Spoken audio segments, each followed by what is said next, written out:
All right, ladies and gentlemen, welcome back. Episode 7 of season 2 of the Yellow Card Podcast. As always, your host, Diego Galvez, my man, Chris Jones, co-hosting tonight. Got a lot to talk about. Coming off of the round of 16 of the World Cup in Qatar 2022. Huge upset alert tonight, as one of us, I think the two of us might have predicted it. Or was it one of us? Just me? It was just me predicting that Morocco would potentially upset Spain. That happened to be the case, with Spain missing 3 penalties out of the shootout round. We saw France and England moving onto the quarterfinals. Same with the Netherlands and Argentina. Although Team USA unfortunately goes home, but they made a wonderful performance that leaves a lot of hope for 2026. When the World Cup comes over to the United States, Mexico, I believe Canada might be on it as well. Looks like they're spending on to Canada, so it's got to be the North American World Cup. We got lots to talk about, though. Lots to talk about. Portugal took on Switzerland this afternoon. So you see me rocking the Portuguese jersey. A huge statement win for Portugal today against a very strong Switzerland team that did not show any sort of strength left in them after the Serbia game. It seems like they gave it all at Serbia, and after that they just faded away. Let's talk World Cup. Any thoughts? Any thoughts for you? No, I mean, obviously, it stinks that the U.S. went down the way that they did. But we looked good, 6-2 both ways. On the predictions for the round of 16, so That's good for us there. I think you had the U.S. and Spain were your two that were wrong. Yeah, but we also made a change, though. With that on top of it, yes, but right, based off the predictions that you had originally, and based off what I had right. But remember that we said if an upset does hit, your wrong prediction turns into a correct one. Okay, so then you went 7-1. So I went 7-1. Holy crap! And then you went what? 6-2. 6-2 still. Okay. Mm-hmm. So, one incorrect for me, but hey, I'll take it. Honestly, we kind of needed a revamp there, because the previous round before that we were not so hot whatsoever. Yeah, no, it wasn't great. That's for sure. But yeah, no, I mean, a phenomenal round of 16. A lot of great teams unfortunately left. We saw Japan go out in style. Japan actually a lot of future ahead of them for 2026 if they classify out of their regional rounds for 2026. Korea leaving a lot of hope as well. We know that Paulo Bento decided to leave the South Korea side, but that guy has a lot of future ahead of him in the coaching world. So without further ado, let's jump into a little fun in the World Cup. We've seen a lot of great talent come here and there, a lot of new players rising to the occasion, as the case it was today with Gonzalo Ramos for Portugal, putting the first hat trick in the World Cup today. Just sensational. Right itself. Ronaldo's replacement, right itself. Just sensational, honestly. And speaking of Ronaldo, I mean, everyone was worried about Fernando Santos, the head coach of Portugal, deciding to bench Ronaldo after a disciplinary actional kind of thing that happened in the training grounds. Fernando Santos decided not to go on about it and speak about it, much like Erik ten Hag has done with Ronaldo this year when dealing with him in United. Everyone was worried and was like, what's Fernando Santos doing? And then you look at Portugal in the first 10 minutes, it was like, you do not need Ronaldo whatsoever. Bruno Fernandes was shining. Gonzalo Ramos was pretty good. Pepe was active as crazy. Bernardo Silva was playing a great game. You're looking at all these players just putting their own 2 cents of contribution, and honestly, it looked like they could play an open game too. It looked like they had their own flow, their own chemistry going on, without Ronaldo having to be present and yelling at them like, what are you doing? What's going on here? He also decided to bench Ruben Neves, which it seemed like it opened up the game a lot too. A kind of I kind of really like the telling story for Portugal today. I really like their future ahead.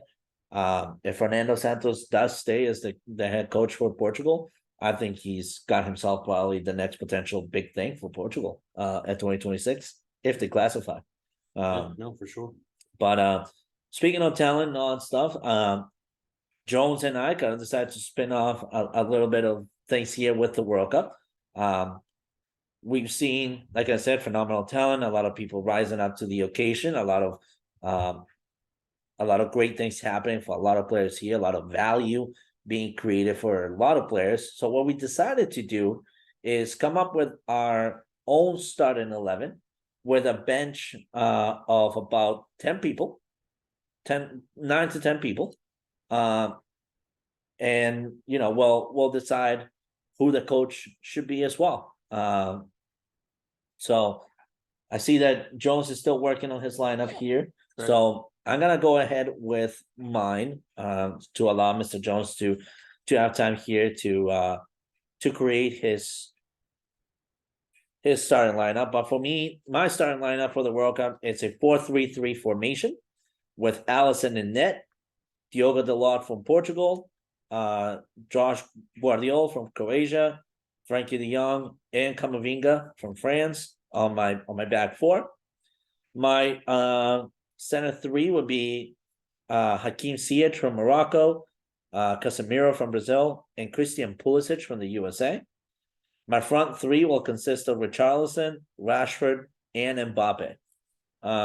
My bench will consist of Bruno Fernandes, Cody Gakpo, Hugo Lloris, Alvaro Morata, Ashraf Hakimi, Fede Valverde, Pau Torres, Sergino Dest, Khalil Koulibaly, and Georgian Diarra from Uruguay. My coach will be Tite as well because he's been phenomenal with the Brazilian team. He's got good chemistry going on with them, and as you guys saw with the celebrations, he was even more involved with that as well. So that's my starting 11 and my bench for the World Cup. What about you, Jones? The more I write this down, the more I like this team more, honestly. Okay. So I went a little bit different. So same formation, a little bit different. Okay. I went Pickford in net. I think Pickford's looked very, very good. My other two goaltenders that I went with were Alisson and Mendy. Noir Mendy from Senegal, I thought played very well this tournament. Obviously not a great showing against England, but I thought he was deserving to be on this team. Defensively, my back four, I have Hernandez from France. Yep. Rafael Varane, Marquinhos, and then actually Achraf Hakimi. Yep. Who waddled their way into the That man. quarterfinal. I'll tell you something. That man took a lot of knocks, a lot of physical challenges, and still managed to stay all throughout that game. That's just wild. I know, it was crazy, absolutely crazy to see. My three in the midfield, I have Frankie de Jong, Luka Modric, and then Hakim Ziyech as my center attacking mid.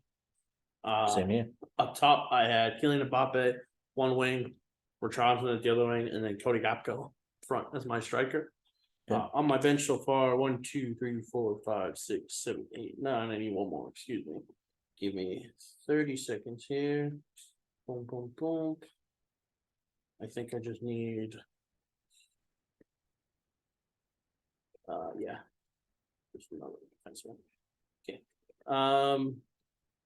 Actually, no, I gotta take him up because I need more here. So my bench was as follows. So obviously I mentioned Alisson and Mendy. Olivier Giroud up front, very, very good so far for this France national team. Also, it only makes sense that he's with Mbappe. It's like a beautiful Titanic picture. Exactly. I have Casemiro's sitting on my bench from Team Brazil. We have obviously Messi and Lewandowski. You want the vets there from time to time. Okay. Serginho Dest from the USA. I thought he played very well in his action this year for the US. Jude Bellingham and Marcus Rashford. Rashford's been very, very talented at the wing. Bellingham's been very good playing playing the center mid for them. And obviously after his hat-trick performance, they're going to put Concalo Ramos. Okay, all right. So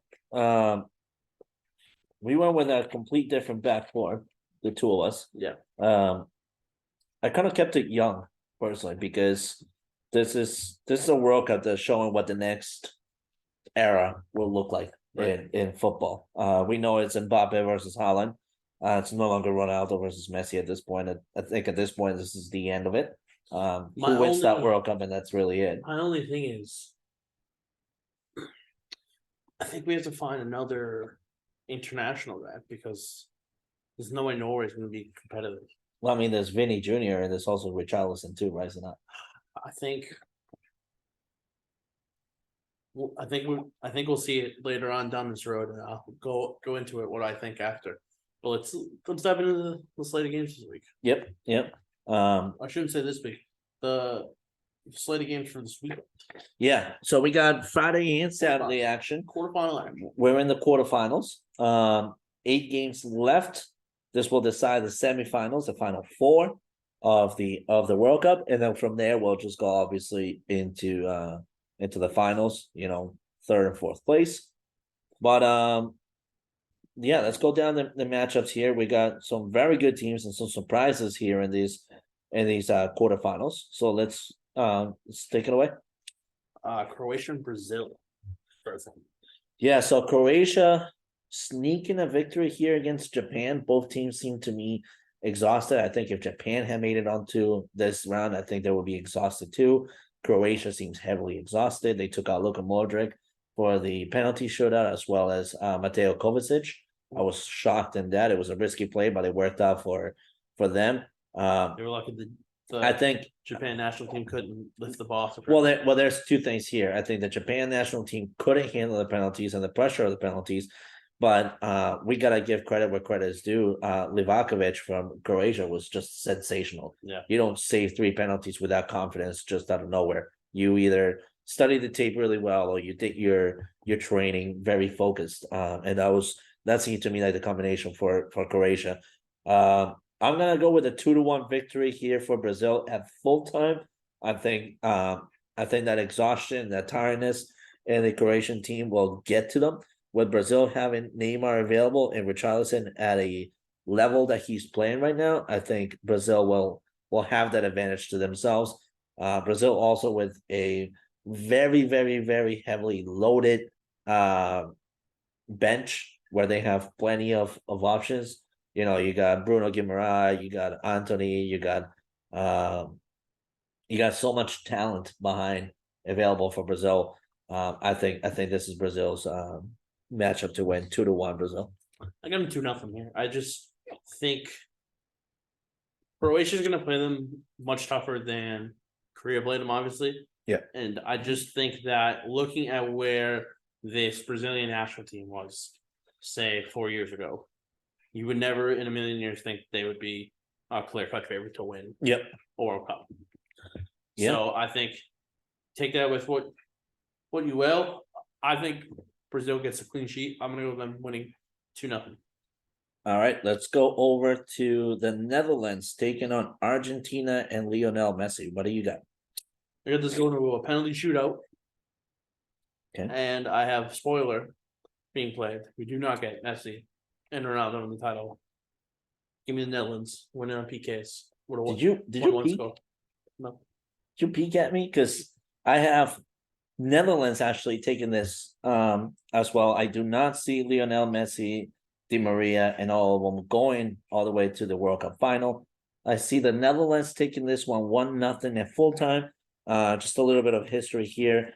Netherlands has only lost 1 meeting with Argentina in all competitions. Mm-hmm. They've won 4 and they've drawn 4. This is a Netherlands team that has a lot of future carrying forward for them.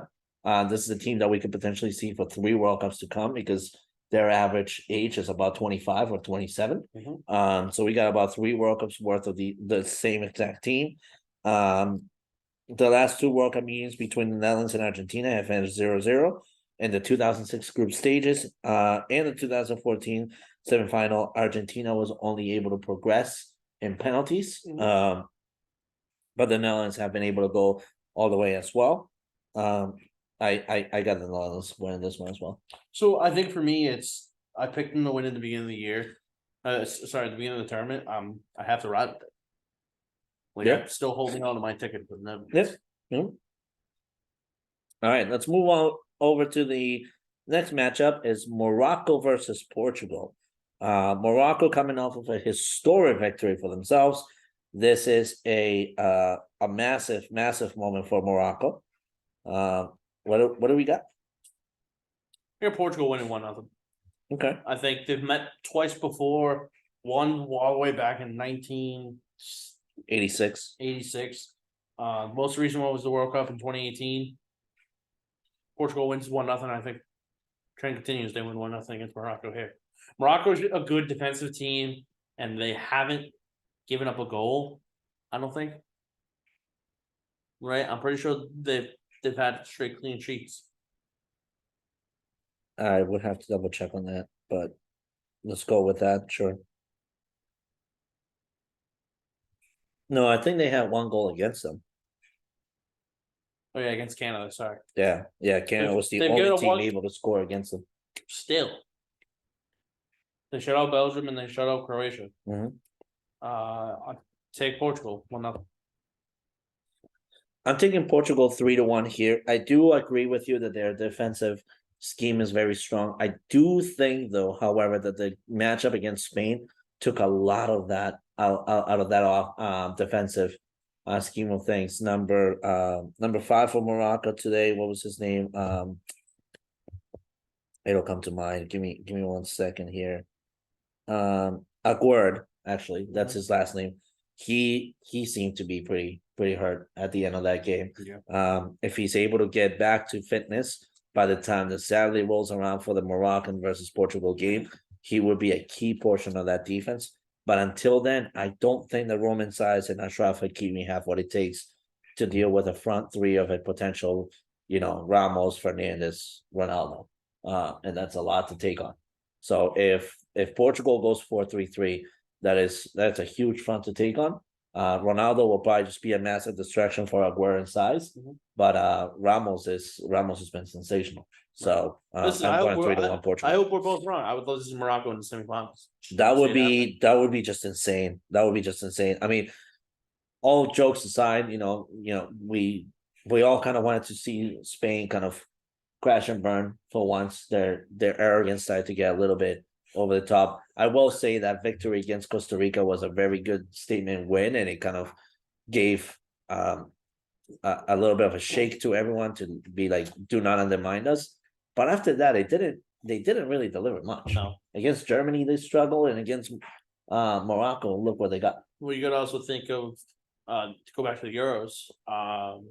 Yes, they beat Switzerland 3-1 because Switzerland was absolutely terrible. Yeah. But they also lost to Italy in penalties. Yep. And the Spain head coach made them take a ton of penalties before the World Cup started, and look what happened. It wasn't enough. No. It wasn't enough. That's another thing too. Luis Enrique should not be sacked from this Spanish team. No. I think the best thing to do for that Spanish team is to keep the man around.